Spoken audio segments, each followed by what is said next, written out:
सर्वश्रेष्ठ रहमतुल लिल आलमीन खातमुन नबीय्यीन वल मुरसलीन मुहम्मदुर রাসূলুল্লাহ সাল্লাল্লাহু আলাইহি ওয়াসাল্লাম। সম্মানিত উপস্থিতি, আজকে আলোচনা করব সুন্নাত এবং বিদআত। এই ব্যাপারে আমরা আলোচনা করব ইনশাআল্লাহ। বেদাত সম্পর্কে আমরা অনেকেই জানি না।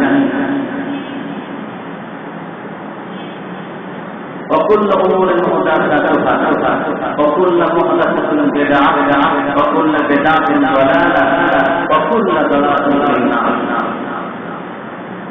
রাসূল করিম সাল্লাল্লাহু আলাইহি ওয়াসাল্লামের জমানায় যা ছিল না, রাসূল যা করে নাই, সাহাবীরা যা করে নাই, এমন কিছু জিনিস আমলের মধ্যে নতুন আবিষ্কার করা অথবা আমলের নামে নতুন কিছু করা যেগুলি সাহাবায়ে করে নাই, রাসূল সাল্লাল্লাহু আলাইহি ওয়াসাল্লাম করেন, তাদের তাকিদ করেন। এমন কিছু জিনিসকে ইবাদতের নিয়তে, আমলের নিয়তে, সওয়াবের নিয়তে, সুন্নাত মনে করে, মুস্তাহাব মনে করে কোন কিছু করাকে বলা হয় বিদআত।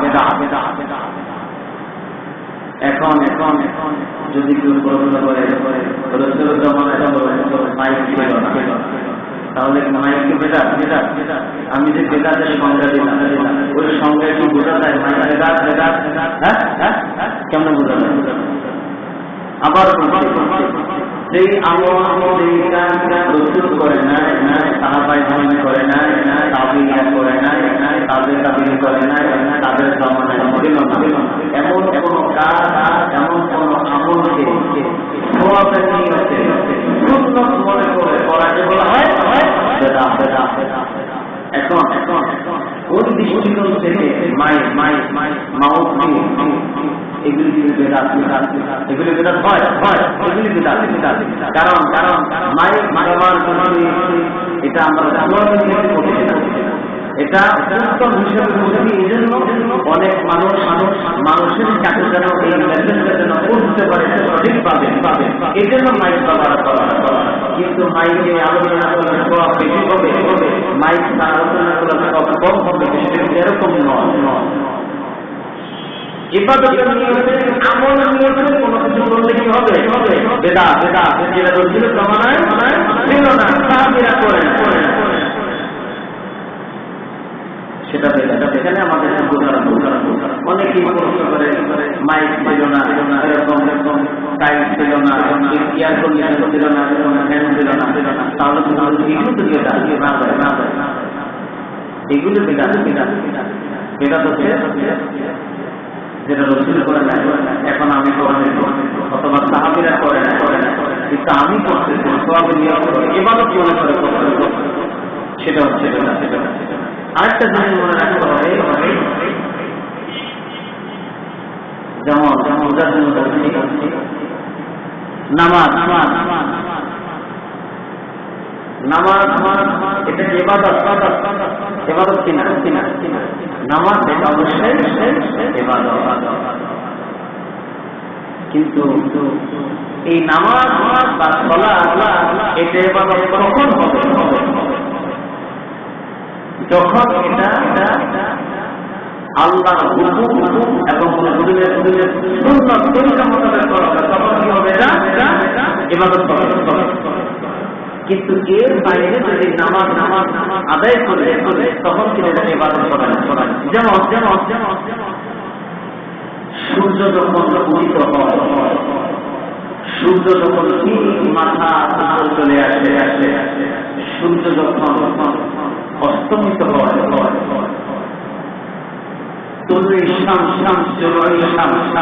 উদিত হচ্ছে অথবা অস্ত যাচ্ছে, এই সময় যদি নামাজ আদায় করা হয়, তাহলে এই নামাজ ইবাদত হবে?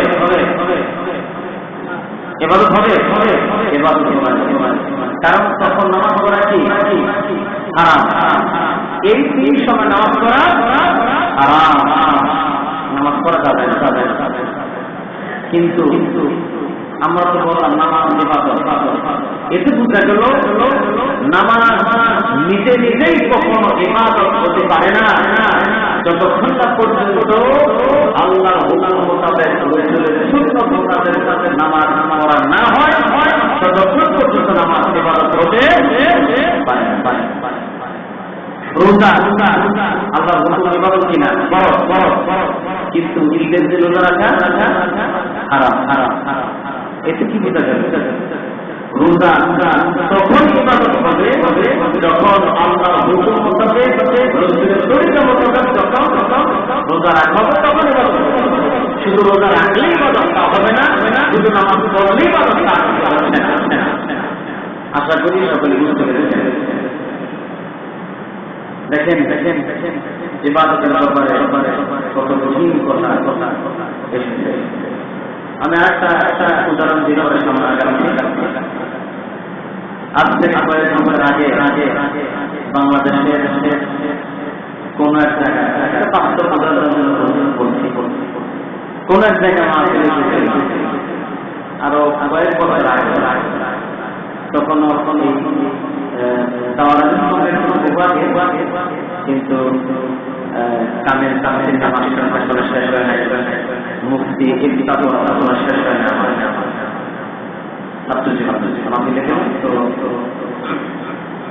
বাংলাদেশের বড় বড় প্রতিষ্ঠানে পড়াশোনা করার কারণে এই সকল বিষয় আগে থেকে আমাদের একটা ধারণা ছিল।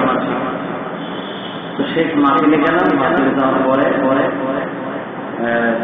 অনেক মানুষ বিশাল খাবার আয়োজন করা হয়েছে, মানুষ খাবারের অনেক মানুষ এসেছে।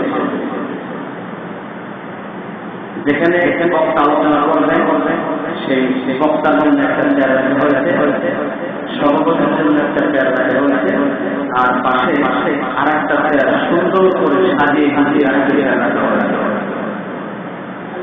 হ্যাঁ, খালি সামনে ফুলের তোড়া তো মাহফিলে গেলাম, যাওয়ার পরে প্রথমে চিন্তা করলাম যে কোনো অতিথি বিশেষ মেহমান আসবেন কিন্তু বক্তব্য চলতেছে ভূমিকা সাথে আলোচনা বাতানে হয়ে দেখলাম লোক আসবে এত সুন্দর করে সাদা তো বললাম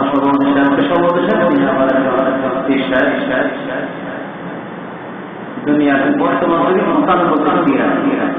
তাকে বললাম সর্বদেশে এই যে একটা আলোচনা করে তিনি আসবেন শিখে এক ঘন্টা হয়ে গেল, দেখতে খারাপ দেখা যায়, একটা খালি আছে, লোক নাই, একটা নিচে সরাই না আলোচনা করলাম। আবার আলোচনা করলাম, আবার তাকে বললাম তখন তিনি বললেন যে আমরা আলোচনার শেষে আমরা যখন দুরূদ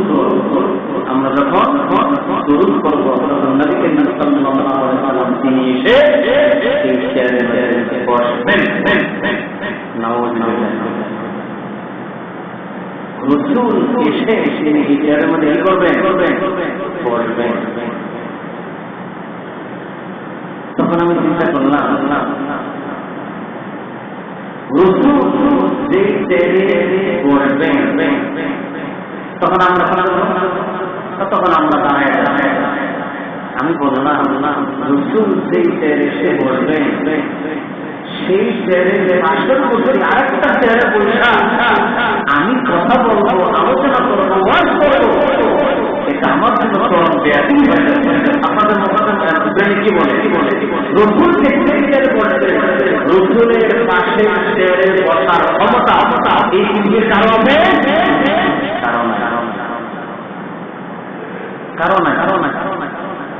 আল্লাহ একেবারে হুজুরাতের একেবারে প্রথম আয়াত আল্লাহ নাযিল করেছেন। কি বলেছেন যে রাসূল করিম সাল্লাল্লাহু আলাইহি ওয়াসাল্লাম সাহাবাগণ বসে আছেন, বড় বড় সাহাবীরা বসে আছেন। এক পর্যায়ে কথা বলতে গিয়ে রাসূল করিম সাল্লাল্লাহু আলাইহি ওয়াসাল্লামের বলা আওয়াজের চাইতে সাহাবীদের আওয়াজটা উঁচু হয়ে গিয়ে রসুলের গলার আওয়াজের চাইতে সাহাবীদের গলার আওয়াজ হয়ে গিয়েছে। আল্লাহ পাক বরদাস্ত করতে পারেন না, সহ্য করতে পারেন না। সাথে সাথে আল্লাহ পাক আয়াত নাযিল করেছেন, সাথে সাথে আল্লাহ পাক আয়াত নাযিল করে বলেছেন যে আনতাহবাত আমালুকুম, তোমাদের সমস্ত আমলকে বরবাদ করে দেওয়া হবে, আমলকে ধ্বংস করে দেওয়া হবে যদি এমনটি হয়। কারণ তোমাদের সামনে বিশ্বনবী বসা, আর বিশ্বনবীর কথা বলতেছে তা আওয়াজের চাইতে তোমাদের আওয়াজটা বড় হয়ে গেছে, এটা আমি আল্লাহ বরদাস্ত করি। যদি এমন কখনো সামনে হয় তাহলে তোমাদের সমস্ত নেক আমলকে আমি শেষ করে বরবাদ করে সাহাবীদেরকে বলেছেন আল্লাহ নাযিল করে দেন। তো আমি তখন তাকে বললাম যেই স্যারের উপরে বলবে আর আমরা তার পাশে বসে পাশের স্যারের সবার করবো, কথা বলবো, আবার দূর করবো, এই বেয়াদবি পৃথিবীর কারো কথা সম্ভব নয়, আমার পক্ষে সম্ভব নয়। দয়া করে আমাকে এখান থেকে সরাই দেন, অথবা স্যার এখান থেকে সরাই। সেখানে কিন্তু আলহামদুলিল্লাহ কিছু মানুষ এই কথাটা বোঝা আর হাদিস হচ্ছে রাসূলুল্লাহ সাল্লাল্লাহু আলাইহি ওয়াসাল্লাম মদিনা মুনাওয়ারা তিনি করতেন। কিছু ফেরেশতা দরুদ, সালাম, পৃথিবীর যে কোনো প্রান্ত থেকে পৌঁছানো হয়, এইগুলি ওই সকল ফেরেশতা রাসূলের কাছে নিয়ে পৌঁছায়। কিন্তু তিনি ওখান থেকে এখানে আসবে এই ব্যাপারটি আমার পক্ষে সম্ভব নয়। উনি কোনোভাবে মানতেই রাখে, উনি বলল এটা বেদাতে হাসান। কি বললো? বেদাতে হাসান। বেদাত দুই প্রকার, বেদাতে খারাপ বেদাত, আর বেদাত হাসান হলো উত্তম।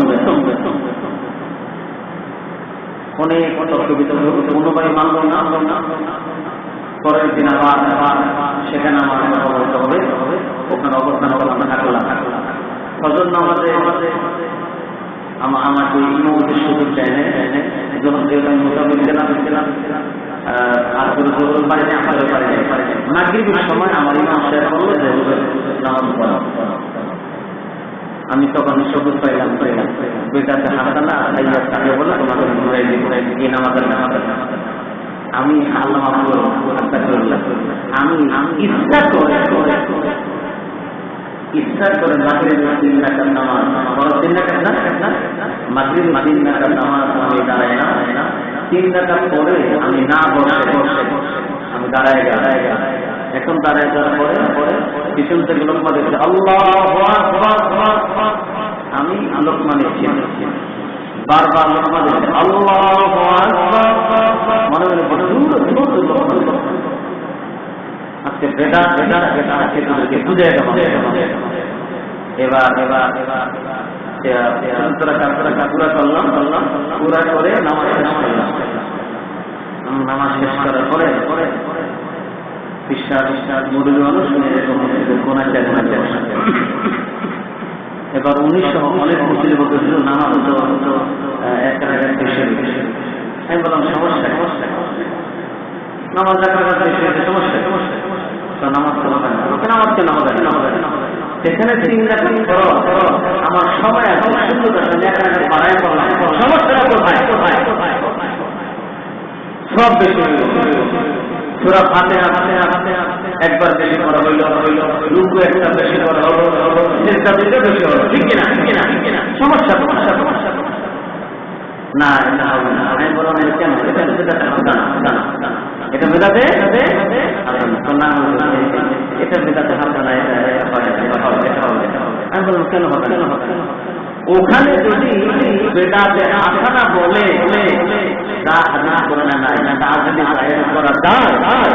তাহলে 3 রাকাত ফরজের জায়গায় 1 রাকাত বেদাতে হাসানা বানায়া কেন যাবে?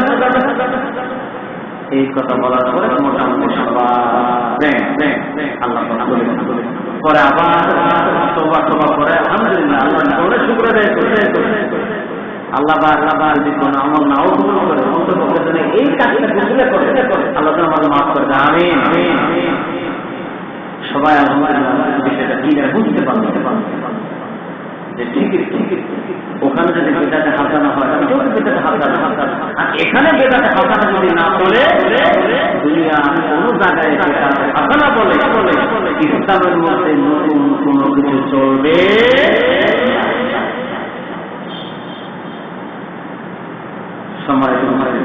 সবাই তো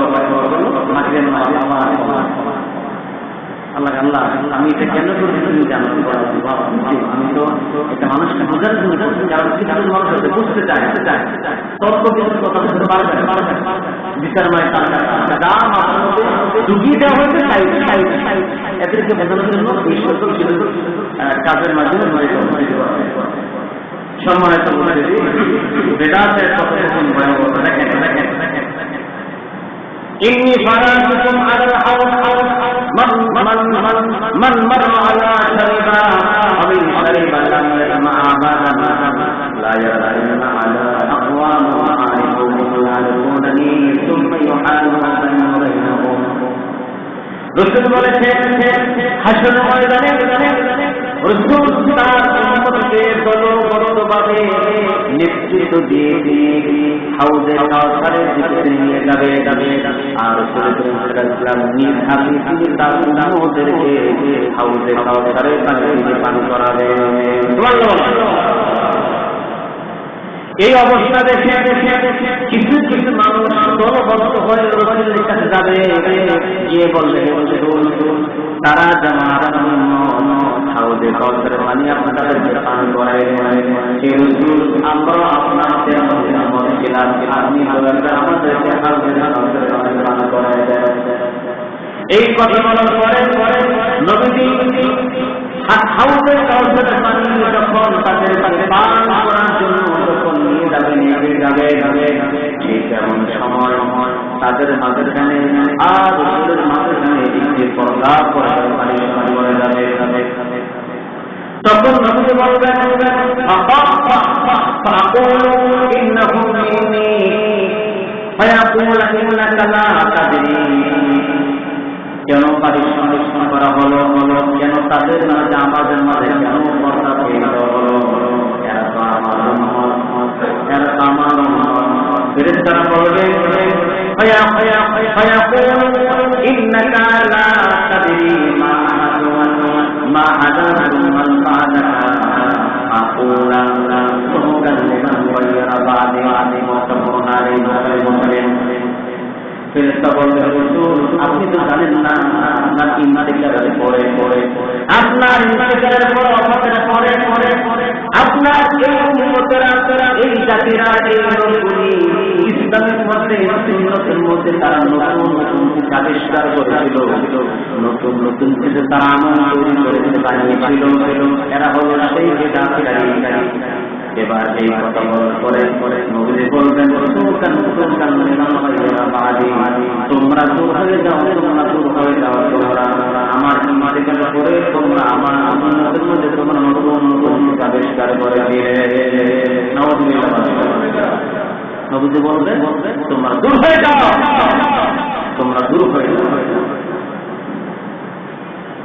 তোমরা আমার সুন্নতের মধ্যে তোমরা ধিক্কার করে দূর হয়ে যাও তোমরা আমার ইন্তেকালের পরে নতুন কিছু তোমরা ঢুকে মুত্তাফাকুন আলাইহি বুখারী এবং মুসলিম। এরপরে দেখেন ইয়াকুনু ফিল আখির জামান তাজদালু ওয়া তাজদাবু। রাসূল বলেছেন আখির জামানায় যেমন আলেম তৈরি হবে যারা তোমাদেরকে মিথ্যা হাদিস তোমাদেরকে শোনায় দিবে, অথচ তারা হলো মিথ্যাবাদী।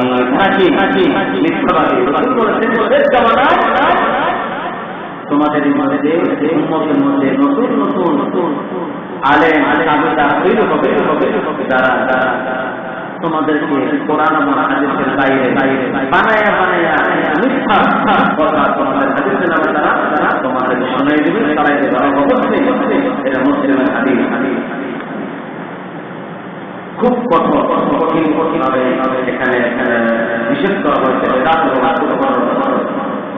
এরপর আমাদের শোনেন, يكون بعد أئمة لا يهتدون بهدايا ولا يهتدون بسنتي وسيقوم فيهم رجال قلوب الشياطين وجسمان الإنس نقاله في مشكل الحديث رسول বলেছেন, আমার পরে এমন অনেক ইমাম নেতা দায়ী হবে, অনেক ইমাম আবিষ্কার হয়ে যাবে। তারা নিজেরা চলবে না, তারা নিজেরা হেঁটে নাই, তারা আমার সুন্নাতের উপর আমল করবে না, এবং তাদের অন্তরে থাকবে শয়তানি মনোভাব। দূর থেকে বাড়তে তারা মানুষ, অন্তরে থাকবে শয়তান, মনে থাকবে শয়তানি মনোভাব। আর তারা কি মানুষ দেখতে মনে হবে একেবারে বিশাল মাহবুবে সুবহান কুতুব রব্বানি আর অনেক ঠাকুর বানিয়ে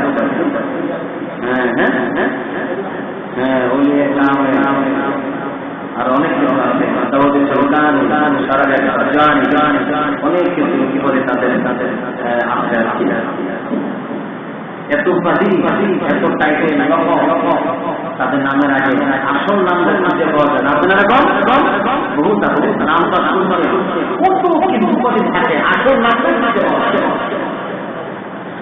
এই সকল বেদা তারা রসূল বলেছেন, তোমাদের উম্মতের মধ্যে সাত হবে, দল হবে, কাতার হবে ৭২টা। কয়টা? ৭২। আর আমার উম্মতের মধ্যে কাতার হবে ৭২। এর মধ্যে একটা কাতার একটা দলের জান্নাতে যাবে, বাকি ৭২ দল যাবে জাহান্নামে। তারপরে প্রশ্ন করলেন, ওই দল কোনটা? যেই দল জান্নাতে যাবে জামাত। সেটা হচ্ছে আমার অর্থাৎ আমল করবে ওই দলকে শুধু কোথায় যাবে? জান্নাতে। বাকি সব আল্লাহ আবু দাউদ যে বেদাতে সাহায্য করে তার আমরা লানত, অভিশাপ, গজব মুসলিম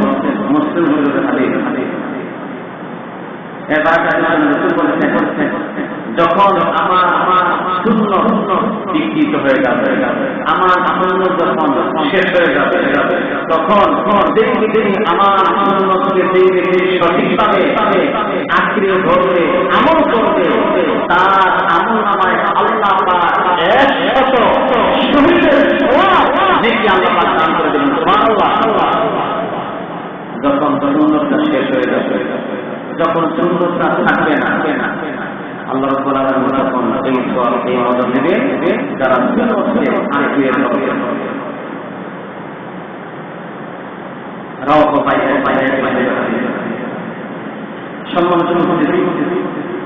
এইভাবে অনেক বেদা আমাদের মধ্যে এখন চালু আছে, যেই সকল বিষয়ে আমরা অনেকে জানি না বোঝার কারণে এই সকল বিষয় আমাদের খেয়াল রাখা উচিত। যেমন অনেকগুলি শূন্য আজ আমাদের দেশে প্রচলিত নেই। মিষ্টি খাওয়া সুন্নত না, সুন্নত কিনা এখন এটা তো সবাই, কারণ কি? সুবিধাবাদী জিন্দাবাদ। এটা তো কোনো জামানা কেউ জিজ্ঞাসা করলে মিষ্টি খেয়েছেন সুন্নত পালন করতে হবে, কিন্তু আরো কত শূন্য আছে এটা জানলো এটা মানো।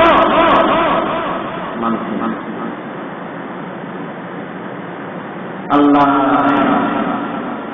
আজকে বিবাহের মধ্যে আমলের মধ্যে সুন্নত না, আমরা হাসরের ময়দানে কিভাবে নিজেদেরকে উম্মত দাবি করা। আল্লাহ না করো, বলেন আল্লাহ না করো, আল্লাহ না করো, আল্লাহ না করে হাসরের ময়দানে আমাদের আমরা আপনার আপনি আমাদেরকে হাউজে কাউসারে পানি পান করার সুযোগ দেন। রসুল যখন পানি পান করার জন্য পাত্র যখন নিয়ে আসবে তখন যেন আমাদের মাঝে রসুলের মাঝে যেন পর্দা আদিশনের জন্য পড়ে না। আল্লাহ বাইরে খুব কঠিন বিষয়।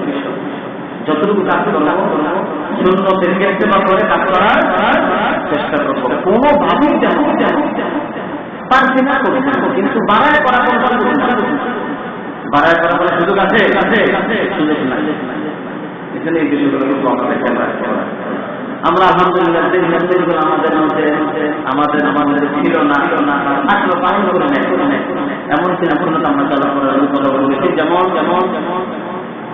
প্রত্যেক আপনাদের মসজিদে প্রত্যেক ফরজ নামাজে সালাম ফেরানোর পরে কি বলা হয়? আল্লাহু আকবার, আস্তাগফিরুল্লাহ, আস্তাগফিরুল্লাহ, আস্তাগফিরুল্লাহ, আল্লাহুম্মা আনতা সালাম ওয়া মিনকা সালাম। পরে কি? তাবারাক আল্লাহুম্মা আলাইকা ইয়া জালালি। এটা হচ্ছে কি সুন্নাহ, কিন্তু বাংলাদেশের মধ্যে আছে যেমন আল্লাহুম্মা আনতা সালাম ওয়া মিনকা সালাম, ওদিকিনা তারা আর অনেক বাড়ায় নেওয়া হয়েছে। এই বাড়ানোর ক্ষমতা আপনার আমাদেরকে দিতে হাদিসের মধ্যে আপনাদের কেন ঢুকাই দিলেন? এই পাওয়া কিন্তু আমাদেরকে দেয় না। এটা কেন করবে? যতটুকু আছে ততটুকু বানানো। এরপরে 33 বার সুবহানাল্লাহ, 33 বার আলহামদুলিল্লাহ, 34 বার আল্লাহু আকবার। এটা আর কি 33 বার সুবহানাল্লাহ, 33 বার আলহামদুলিল্লাহ, 33 বার আল্লাহু আকবার। আর কথা কি আশহাদু আল্লা ইলাহা ইল্লাল্লাহ ওয়া লাহু মুলকুল হামদ ওয়া হুয়া আলা কুল্লি শাইইন কাদির। আর কথা কি ইউহি ওয়া ইউমিত ওয়া হুয়া আলা কুল্লি শাইইন কাদির। এটা সুন্নাহ। আর আরেকটি বড় হচ্ছে আয়াতুল কুরসি পড়া। কোনটা পড়া? আয়াতুল কুরসি ছোট্ট হতে পারে সূরাতুল বাকারা 255 নম্বর আয়াতুল কুরসি। রাসূল বলেছেন ধীরে প্রত্যেক ফরজ নামাজের পরে আয়াতুল কুরসি পড়বে এবং সেই অনুযায়ী নিজের ঈমান আকীদাকে তৈরি করবে। জান্নাতে যাওয়ার জন্য বাধা হচ্ছে মৃত্যু, অর্থাৎ মৃত্যুবরণ করাই তাকে জান্নাতে প্রবেশ করতে বাধা হয়ে দাঁড়িয়ে। মৃত্যুবরণ করার সাথে সাথে কোথায় চলে যাবে? জান্নাতে চলে যাবে। কিন্তু সেই অনুযায়ী কি করতে হবে? আকীদাটা তৈরি করতে হবে। আল্লাহ তাআলা কোন আইন জানে না। আল্লাহু লা ইলাহা ইল্লা হুয়াল হাইয়ুল কাইয়্যুম। আল্লাহ তাআলা কোন আইন জানে না, বিধান জানে না, বিধান নাই। কারো আইন মানে না, কারো বিধান মানে না, কারো হুকুম মানে না, কারো ধমক মানে না, একমাত্র কারো ছাড়া আল্লাহ তাআলা। এগুলো আয়াতুল কুরসির মূল শ্লোগান, মূল বিষয়। এটা যদি অর্থ বুঝে ঈমান আকীদা তৈরি করে যদি করি ইনশাআল্লাহ তাআলা মৃত্যুবরণ করার সাথে সাথে আমার জান্নাতে প্রবেশ করতে আরেকটা পয়েন্ট হচ্ছে এটা মুসলিম শরীফ হাদিস সুন্নাত নামাজ ঘরে পড়া সুন্নাত নামাজ কি ঘরে পড়া সুন্নাত, নফল নামাজ ঘরে পড়া কি সুন্নাত। মাঝে মাঝে সুন্নাতগুলা পালন করা। ছোট ছোট বাচ্চা 7 বছর তাদের ভয় নেই, 7 বছর আগে মসজিদ আমরা কোনো প্রথমের দরকার নেই, যেহেতু এটা চিন্তার মাঝে বলছি 7 বছর আমাদের তাকে দাও 10 বছর হলে কি করো প্রহার করো আমাদের আমরা তা করি আমরা প্রহার করবো জন্য অঙ্ক পারে না, ইংরেজি পারে না, বাংলা পারে না, পরীক্ষায় পাস করে না, ফেল করছে, প্রাইভেট পড়ে না, পাস খায় না, ঠিক মতো এই জন্য নামার জন্য কোনো প্রধান আমরা করি। নামার জন্য করবেন সুন্নাত পালন হবে, সুন্নাত পালন সাথে সাথে 100 ভালো। এই বিষয়গুলো বুঝতে হবে। তো এরপর আরেকটা অনেকে আছে যদি হিসাব আসার কষ্ট হয়, বুঝলেন যদি হিসাব আসার কষ্ট হয় তাহলে আপনি তসবিহ করতে পারবেন। কিন্তু হাদিস এসেছে তিরমিজি, আবু দাউদ, নাসাই, তিরমিজি, আবু দাউদ, নাসাই, এর মধ্যে হাদিসে এসেছে রাসূল সাল্লাল্লাহু আলাইহি ওয়াসাল্লাম এই তসবিহ বলেছেন কিসের মাধ্যমে? করার মাধ্যমে। তাহলে বুঝতে হবে তসবিহ এই তাকবীর মানে কোন তাকবীর? অনেকে বলে হুজুর হাদিসের তসবির কথা আছে, কোথায় আছে? তাসবিহ আমাদের পরে সেটা জন্য কি গোড়া কি তসবিহ তাসবিহ মানে আল্লাহর জিকির, আল্লাহর জিকির। আপনি যখন এই আল্লাহর লেখেন তাহলে যখন করবেন আপনি কি করবেন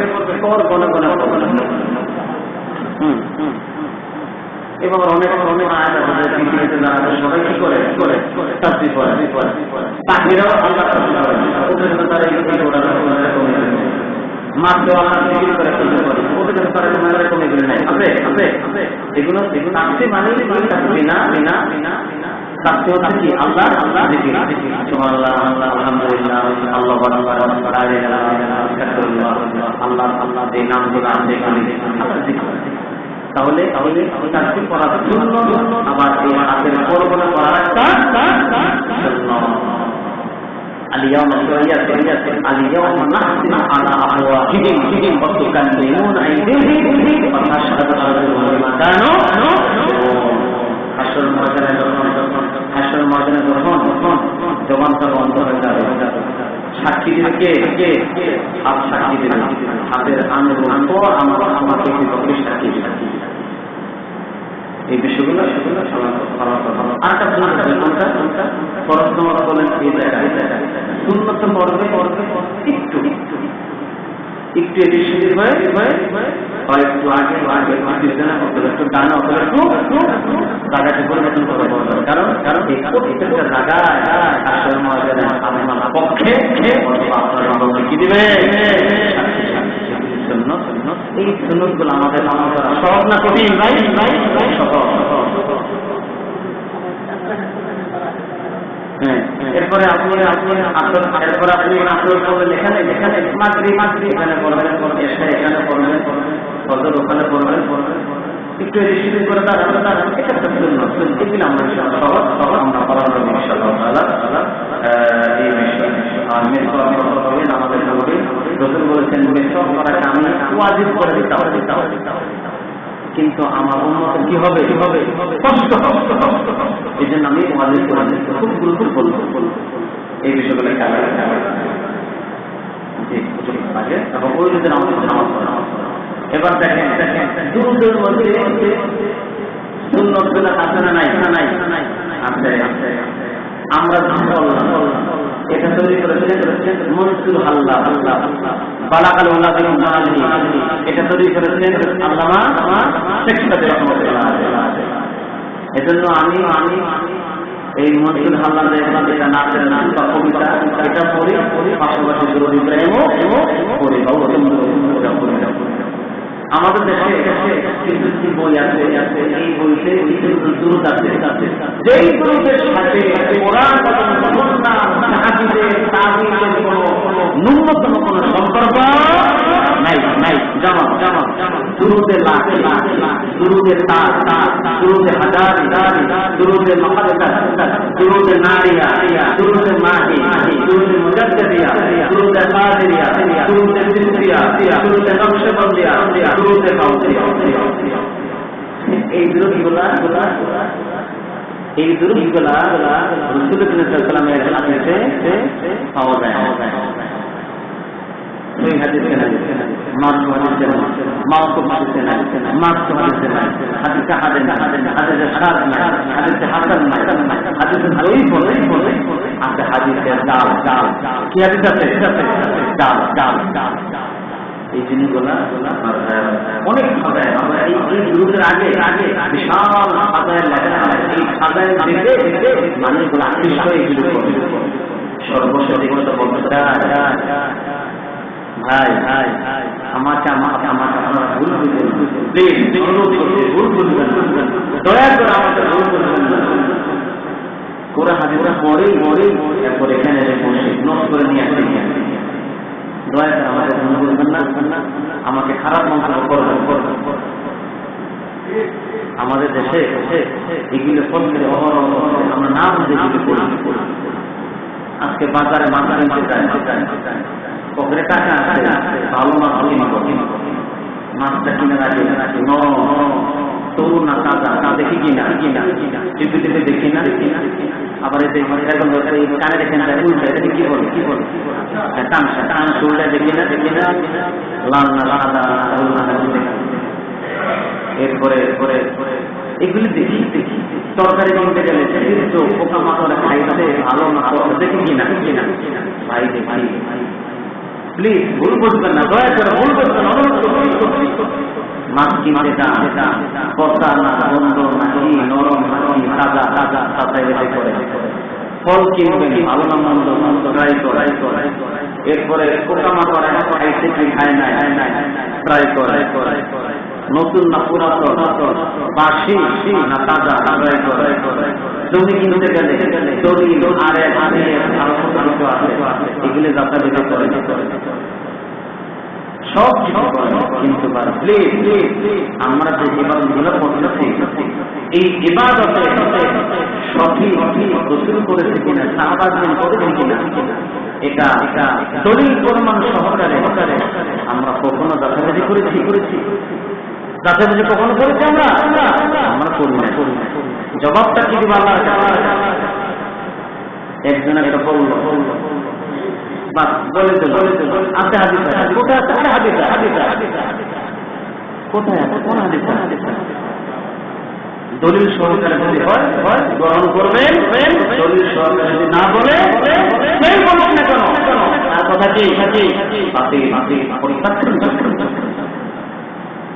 ইমাম সাহেব রহমাতুল্লাহ কি বলেছেন?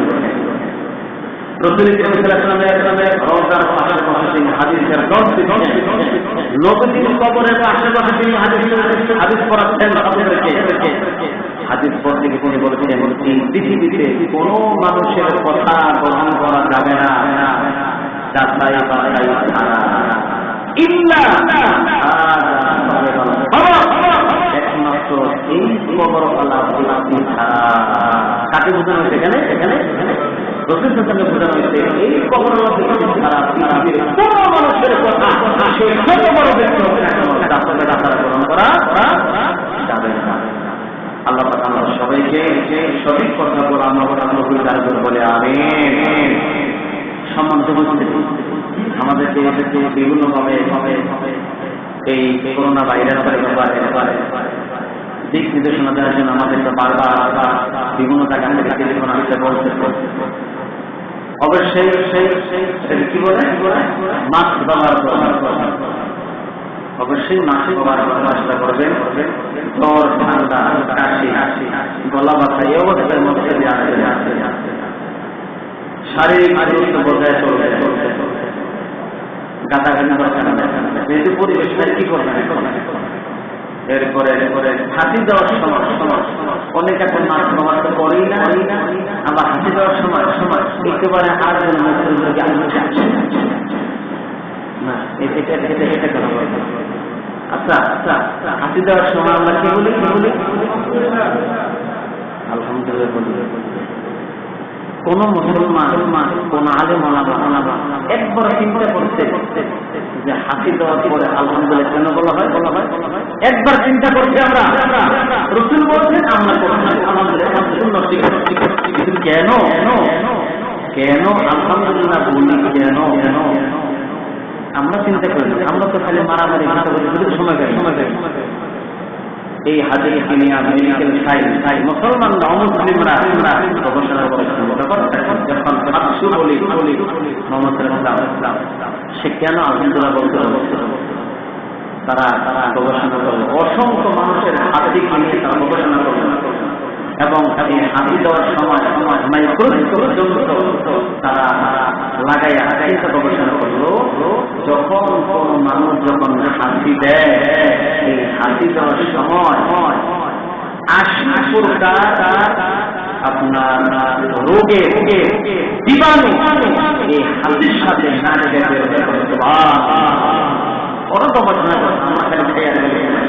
আমার চিন্তা করি এই জন্য এই যে আমার শরীর থেকে হাতে দেওয়ার সময় যে অনুপরমাণুর মতো যে জীবাণু আমার শরীর থেকে বের হলো শরীরটা ফ্রেশ হলো রসুল বলছেন এই জন্য শুক্রিয়াটা ভিটামিন কি বলো আলহামদুলিল্লাহ।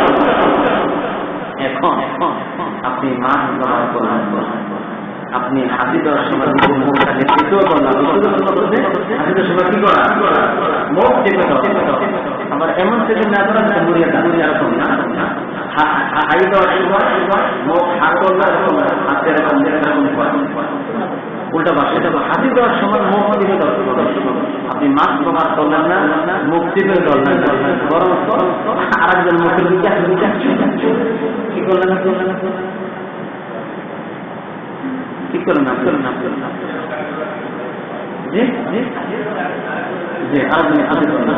মনে করেন করোনা ভাইরাস